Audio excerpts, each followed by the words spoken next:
हां, मला ना खास प्रसिद्ध कृष्णाबद्दल बोलायचं म्हणजे मी बरेचदा बोललोय माझ्या आधीच्या व्हिडिओजमध्ये पण, सौरभ बरोबरच्या डिस्कशन्समध्ये पण तुम्ही ऐकलंच असेल, की नाही आवडत. नाही आवडत तो प्लेयर मला. म्हणजे he has no consistency. Test क्रिकेटमध्ये सुद्धा तो 6च्या पेक्षा जास्त इकॉनॉमीनी रन्स देत होता इंग्लंडमध्ये. हां, मधनं-मधनं 2-3 विकेट्स येऊन काढत होता तो. बट त्या रन्स लीकमुळे प्रेशर निघून जातं, जे बाकीच्या बॉलर्सनी क्रिएट केलेलं असतं. वन डेमध्ये चल अफगाणिस्तान वर्सेस त्यांनी एका मॅचमध्ये खूप सुंदर बॉलिंग केली. फायफर त्याचा पहिला मिळवला. But again it's not consistent. काहीच कन्सिस्टन्सी नाहीये. त्याचं डोमेस्टिक रेकॉर्ड तुम्ही चेक केलात तर तोही असा काही ग्रेट नाही की तुम्ही त्याला त्या बेसिसवर सिलेक्ट कराल टीममध्ये. आय-पी-एलमध्ये मागच्या वर्षी तो I think purple cap holder होता.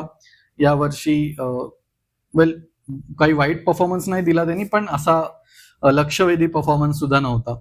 आणि तुम्ही त्याच्या शेवटच्या 5 इनिंग पाहिल्यात T20 आयमध्ये. आय थिंक 6 मॅचेस खेळलाय तो. या शेवटच्या 5 इनिंग त्याच्या पाहिल्यात तर तुम्ही बघा किती खोऱ्यानी रन्स देतोय तो टीमला. म्हणजे बाकीच्या बॉलर्सनी प्रेशर क्रिएट करायचं आणि हे त्यांनी हे जाऊ द्यायचं. It is really unfair on other bowlers also.